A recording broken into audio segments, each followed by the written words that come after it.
باران رحمت آج نیوز کی سیری ٹرانسمیشن اس وقت جاری ہے، اور پھر وہی بات کہ یہ وقت بہت قیمتی ہے۔ اس وقت میں زیادہ سے زیادہ عبادت کیجیے، اپنے منہ سے اچھے الفاظ نکالیے، نہ جانے کون سا وقت جو ہو وہ قبولیت کا وقت ہو۔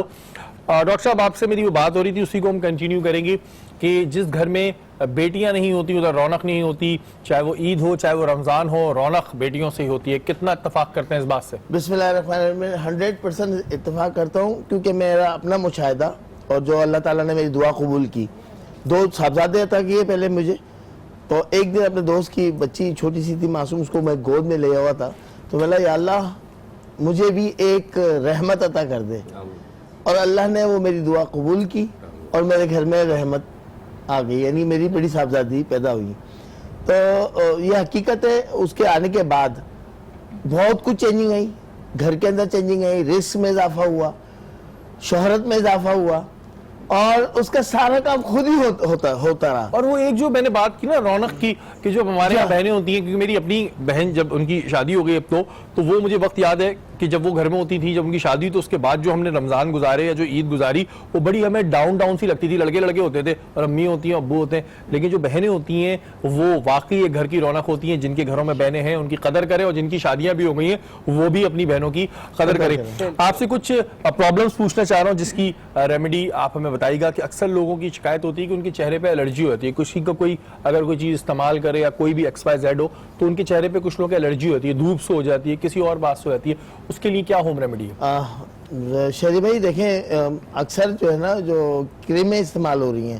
وہ کیمیکلز والی ہو رہی ہیں، اس سے خواتین کے بہنوں کے جو چہرے جھلس جا رہے ہیں۔ تو اگر کسی کو اس کی طرح کی اسکن ڈیزیز ہو رہی ہیں اور ان کو الرجی ہو رہی ہے تو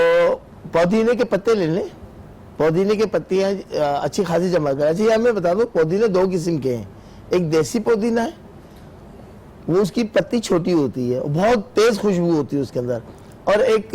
دوسرا پودینہ ہے وہ بڑی پتی والا، اس میں خوشبو اتنی نہیں ہوتی۔ تو دیسی پودینے کی پتیاں لینی ہے اور اس کا رس نکال لیں، کاٹن کے اندر، روئی کے اندر اس کو ڈپ کریں اور وہ متاثرہ مقام پر جلد کی وہاں لگانا شروع کر دیں۔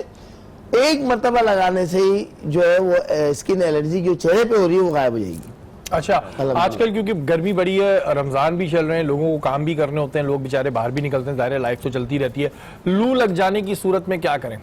بہترین ٹپ بتا رہا ہوں، اور کوئی ایسی بتائیے گا، ظاہر روزہ تو ہم توڑ نہیں سکتے، جو ہمیں سحری جی جی بالکل ایسے ہی بتائیں گے انشاءاللہ تعالی۔ سرسوں کا تیل لیں اور پیاز کا رس لے لیں، دونوں کو ہم وزن لے لیں، اور ناک کے اوپر، مفتی صاحب ناک کے اوپر لگانے سے تو کوئی حرج نہیں ہوگا نا، یعنی کہ جس کو یہ 2 نتنے اوپر اچھی طرح اس کو رب کر لیں، اور گیلا کپڑا رکھ کر سر پہ رکھ کے باہر نکلیں، لو کا اثر یعنی کہ ہیٹ اسٹروک کا اثر وہ نہیں ہوگا۔ ماشاءاللہ۔ اچھا، ویسے ہونٹ عموماً سردیوں میں پھٹتے ہیں، لیکن کچھ لوگ، ابھی کچھ مجھ سے کسی نے کہا تھا تو میں نے کہا پوچھ لوں گا، شکایت ہوتی ہے ہونٹوں کا پھٹنا، اس کے لیے کیا کریں؟ دیکھیں ہونٹ پھٹتے بھی ہیں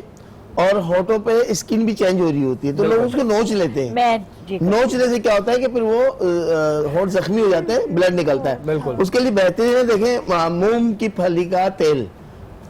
مونگ پھلی کا تیل، آپ اس کو سیدھی اس ہتھیلی پہ رکھنے کے بعد اس کو اچھی طرح مکس کرنا ہے، ہتھیلی پہ رکھ کے مکس کرنا ہے، اور اس کے بعد اس کا مساج کر لیں ہونٹوں پہ، ہونٹ نازک بھی رہیں گے، نرم بھی ہو جائیں گے، اور جو زخم ہوں گے وہ بھی صاف ہو جائیں گے۔ ملائی بھی لگانی چاہیے، ٹھیک ہے، لیکن آپ روزے میں ملائیاں مت لگانا۔ اچھا مفتی صاحب، آپ کوئی مجھے حدیث بتا رہے تھے، لیکن اس وقت ظاہر ہماری باتیں ہو گئی تو اس میں ہو نہیں پائی، کچھ کہنا چاہ رہے تھے آپ؟ بسم اللہ الرحمن الرحیم۔ اصل میں خواتین کا اختیار جو ہے مردوں کے حوالے سے اس کے اوپر بات کر رہا تھا۔ تو اتنا اختیار دیا ہے کہ ایک صحابی رسول آئیں اور کہنے لگے یا رسول اللہ، اگر میرے جو شوہر ہیں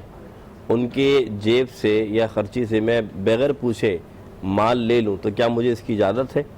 تو حضور نے فرمایا ہاں اس کی اجازت ہے۔ سبحان اللہ۔ تو معلوم یہ چلا کہ خواتین بغیر پوچھے شوہروں سے پیسے لے سکتی ہیں اور اسے خرچ کر سکتی ہیں۔ پھر دوسری، لیکن اس میں ایک بات میں یاد بتانا چاہتا ہوں کہ ایسا نہ اس مال کا آپ ضیاع ہو، مثال طور پہ آپ کے پاس کپڑے ہیں لیکن وہ مال آپ بغیر پوچھے لے کر آپ پیسے تو وہ ضائع چوری میں نہیں آئے گا بغیر پوچھے؟ میں وہی بتا رہا ہوں آپ کو، نہیں یہ چوری میں نہیں آئے گا، یہ شوہر کی بات ہو رہی ہے، اللہ اکبر، یہ شوہر کی شوہر کی بات ہو رہی ہے، نہ بھائی نہ بیٹے نہ باپ کی بات ہو رہی ہے، اسی شوہر کی بات ہو رہی ہے۔ بیوی شوہر کے پر سے پیسے اتنا اختیار، میں بتا رہا ہوں اسلام نے اتنا اختیار دیا ہے عورت کو، لیکن اس سے مراد یہ بھی نہیں ہے کہ وہ فضول خرچی میں لگ جائے، کہ بھائی 4 کپڑے بنانا دے، بھائی جیب کے لیے اجازت ہے، بھائی نکال کے لو، سوٹ لیا نکال کے لو، اب بیچارے کے پاس 100 روپے ہیں تو یہ نہیں کہ ہاں۔ اب میں پھر ایک اور آپ کو سامنے کروں، پھر ایک اور حدیث رکھوں، حضور نے فرمایا، یہ بخاری شریف کی حدیث ہے، کہ اگر بیوی بغیر پوچھے ہوئے شوہر کی جیب سے اتنا مال خرچ کرے اللہ کی راہ میں، تو آدھا شوہر کو ثواب ملے گا، یعنی پیسے تو شوہر کے ملنا چاہیے ثواب پورا شوہر کو، لیکن فرمایا نہیں، بلکہ یہ جو اس نے بغیر پوچھے ہوئے لیا ہے نا، نہ یہ چوری ہوگی بلکہ آدھا ثواب اس کو بھی ملے گا اور آدھا ثواب شوہر کو بھی ملے اچھا گا۔ مفتی صاحب، مجھے کیونکہ حضور صلی اللہ علیہ وسلم کے بڑے واقعات ہمارے سامنے ہیں، جس طرح وہ اپنی اہلیہ کے ساتھ پیش آیا کرتے تھے، کوئی واقعہ مجھے سنائیں گے؟ جی میں پھر وہی بات کروں گا کہ اللہ کے رسول صلی اللہ علیہ وسلم اماں عائشہ صدیقہ کے ساتھ جو رویہ ان کا تھا، جو مقام ان کا تھا، کہ اماں عائشہ صدیقہ اگر سو رہی ہوتی مثال کے طور پہ، تو حضور صلی اللہ علیہ وسلم اگر اٹھتے تو اتنی آہستگی کے ساتھ اٹھتے کہ کہیں وہ اٹھ نہ جائے، اور وہ کبھی کبھی ایسا ہوتا تھا کہ آپ اٹھ کے دیکھ لیتے کہ حضور کرتے کیا ہیں، یعنی حضور صلی اللہ علیہ وسلم اتنا احساس کرتے تھے اپنی زوجہ محترمہ کا۔ اور پھر وہی بات کہ میں آپ کے سامنے اکثر حدیث رکھتا ہوں کہ آپ کے سامنے اماں عائشہ صدیقہ پانی پی رہی ہیں، تو حضور فرما رہے کہ اے عائشہ بتائیے آپ کے ہونٹ کہاں لگے، تو اسی جگہ سے حضور پانی پی رہے ہیں۔ تو یہ کردار ہے میرے اور آقا یہ کا۔ دیکھیں کہ جب ہمارے حضور پاک صلی اللہ علیہ وسلم کا کردار ہے، اور ہمارے یہاں کیا ہوتا ہے جی، اگر مثال کے طور پہ بیویاں سو رہی ہوتی ہیں تو جب بھی مرد صاحب گھر میں گھستے ہیں تو آواز مار کے بول دیتے ہیں جی بنا دو اور یہ کر دو۔ تو یہ آپ یہ چیزیں دیکھیں کہ اگر آپ تعلیمات کی بات کریں گے تو حضور کی تعلیمات یہ کہتی ہیں اور آپ کیا کر رہے ہیں یہ آپ نے سوچنا ہے۔ ماروی، آپ سے ایک بڑا اہم کوسچن، کیا عورت کی دشمن ہے؟ بڑا اہم سوال ہے۔ جی ہاں بالکل، جیسے کہ میں آپ کو ابھی اب تک ہم لوگ بات کر رہے تھے کہ کیسز کی، تو ہمارے پاس ایک ایسا بھی کیس آیا جس میں عورتوں کو بلیک میل کر رہی تھیں، اور عورت کی دشمن میں اس طرح کہتی ہوں، یہ کہنے میں بڑا خطرناک سا لگتا ہے کہ عورت ہی عورت کی دشمن ہے، لیکن اس کے اگر ہم برعکس دیکھیں گے کہ اگر عورت کی دوست بن جائے تو بہت سارے مسئلے حل ہو جائیں۔ اس طرح ہوتا ہے کہ اگر جیسے ہمارے معاشرے میں عورت سے اپنی بات کہنے میں ذرا کمفرٹیبل فیل کرتی ہے، وہ ریلیجیس وے میں بھی، اخلاقی طور پہ بھی۔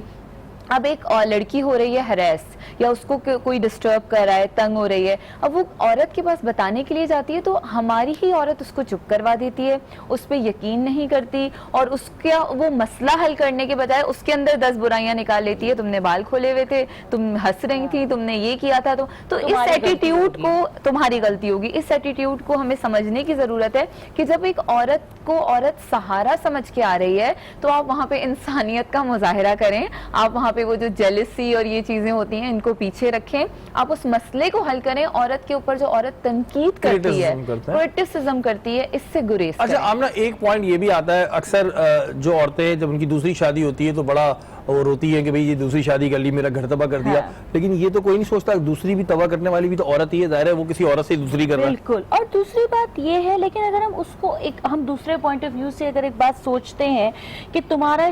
شوہر اگر تمہیں بغیر بتائے گھر سے باہر کیا کرتا آ رہا ہے، اور جس کے بارے میں تمہیں علم بھی نہیں ہے، نہ وہ دین کا ہے نہ وہ دنیا کا ہے، وہ بدنام بھی ہو رہا ہے، برا، اور اس کی آخرت خراب ہو رہی ہے، اس کے بجائے اگر وہ ایک جائز عمل کے تھرو ایک نکاح کر رہا ہے ایک عورت سے، اور اگر ایک عورت کو سہارا دے رہا ہے تو تم کیوں اس راہ میں رکاوٹ بن رہی ہو؟ میرا خیال ہے کہ بات یہ نہ ہو۔ ایک اس بات کا جواب دیجیے گا، کیا دوسری شادی ہم اپنی پہلی بیوی کی پرمیشن لے کے کر سکتے ہیں یا کر سکتے ہیں؟ اچھا دیکھیں، بات یہ کہ اجازت لینا کئی فقہاء نے فرمایا اجازت لینا چاہیے، بالکل بھی چاہیے، لیکن یہ آپ کہیں کہ شرط قرار دے دیا، فرض قرار دے دیا، اس میں تھوڑا اختلافات ہے، لیکن فقہاء نے فرمایا ہے کہ عورت سے پوچھنا چاہیے پہلے۔ وہ منع کر دے تو کوشش کیجیے، کیونکہ قرآن میں حکم ہے کہ تم 4 شادیاں کرنا چاہو تو کر سکتے ہو، لیکن تم عدل نہیں کر سکتے۔ مراد یہ کہ ایک اگر انسان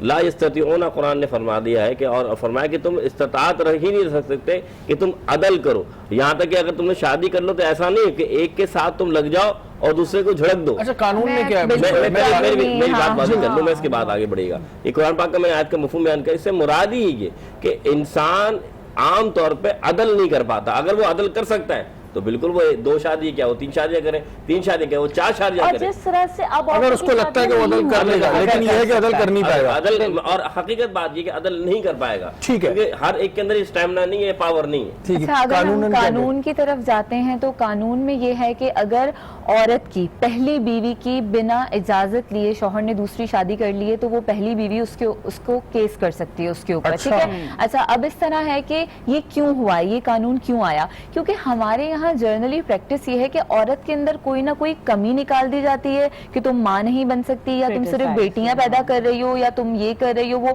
تو وہ چھوٹی فضول باتوں کو بہانہ بنا کے اگر اس طرح دوسری شادی کر دی جائے تو کم سے کم اس عورت کا کوئی تو فریاد سننے والا ہو. تو یہ قانون بالکل صحیح ہے کہ اس کی علم میں ہو, وہ اجازت دے, پھر دوسری بیوی آئے. اور اگر وہ ہنسی خوشی رہنا چاہ رہی ہیں تو بہتر ہے. اگر گھر میں آپ فساد لے کر آ رہے ہیں تو گھر کا ماحول خراب کرنے کی کیا ضرورت ہے؟ اچھا آمنہ, کچھ اس طرح کا بھی ہے, معذرت کے ساتھ میں بڑی عورتوں کی رسپیکٹ کرتا ہوں اور میری اپنے گھر میں بھی ظاہر بہت خواتین ہیں, لیکن ہمارے یہاں کچھ ایسی عورتیں بھی ہیں جو اپنے عورت ہونے کا ناجائز فائدہ لیتی ہیں. الزامات لگا دینا دوسرے کو بلا وجہ, دیکھیں صرف مرد ہی ہراس نہیں کرتے, عورتیں بھی کرتی, ہمارے بھی آپ کو پتا ہوگا.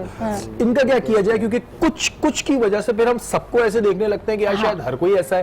دیکھیں میں ایک بات واقعی اس پوائنٹ آف ویو سے سوچتی ہوں کہ اگر مرد ہم سے خوش اخلاقی سے بات کرتا ہے تو ہم کہتے ہیں فلرٹ کر رہا ہے, ٹھیک ہے. بدتمیزی سے بات کر لے گا تو ہم کہیں گے اس کو بڑا گھمنڈ ہے اپنا مرد ہونے پہ, یا یہ کیوں ہمارے آگے اتنا اکڑ رہا ہے, ٹھیک ہے. تو یہ واقعی میں ہم نے بہت زیادہ مرد کو ریسٹرکٹ کر دیا ہے, ہم خود ایک پریشان کرنے کی کوشش کرتے ہیں. سیکنڈلی بات آگے عورتوں کے رائٹس کی, آپ کو یہ بالکل یہ دیکھنا ہوتا ہے کہ اگر ایک عورت کسی مرد کے لیے کوئی بات کر رہی ہے اس کو پراپر آپ جج کریں, اور یہ نہیں ہو سکتا کہ اگر انٹروگیشن ہو رہی ہے تو صرف مرد کی ہو رہی ہے, عورت کو آپ چھوڑ دو بالکل, یا اس کو ایک لیوریج ملتا جائے کہ بھائی اب وہ عورت نے کہہ دیا تو ٹھیک ہے. واقعی اب کچھ کیسز اس وقت آ رہے ہیں, سوشل میڈیا کا لوگ سہارا لے رہے ہیں جس میں بالکل وہ ہو رہا ہے. ماروی مجھے بس کیونکہ میرا ٹائم بالکل اینڈ پر ہے, آپ کے سامنے ایسے کیسز آتے ہیں کہ عورتیں جھوٹے الزام بھی لگا دیتی ہیں؟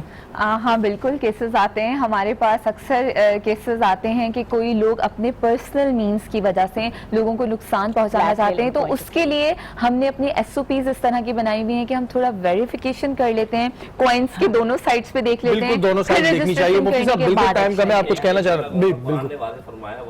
ولن یستطیعوا, کہ تم استطاعت نہیں کر سکتے, تو خدا را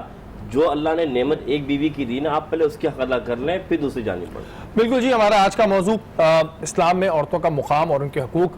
نو ڈاؤٹ ہمارے ہاں اسلام میں عورتوں کا ایک اعلیٰ مقام ہے, ان کے بہت سے حقوق ہیں اور تمام مردوں کو عورتوں کے حقوق پورے کرنے چاہیے. کسی طور پر ہمیں یہ ڈیفرنس نہیں رکھنا چاہیے کہ یہ عورت ہے یہ مرد ہے, اور سارے ان کے حقوق ہوتے ہیں. لیکن وہ لوگ, وہ خواتین جو اس طرح الزامات لگاتی ہیں جن کا بھی ذکر ہو رہا تھا, انہیں بھی چاہیے کہ وہ ایسا نہ کریں, کیونکہ آپ کے اس عمل سے تمام عورتوں کے اوپر پھر بات آتی ہے. انشاءاللہ تعالیٰ کل پھر حاضر ہوں گے اپنے میزبان سے. یہ شہریار عاصم کو اجازت دیجیے, اللہ نے کے بعد.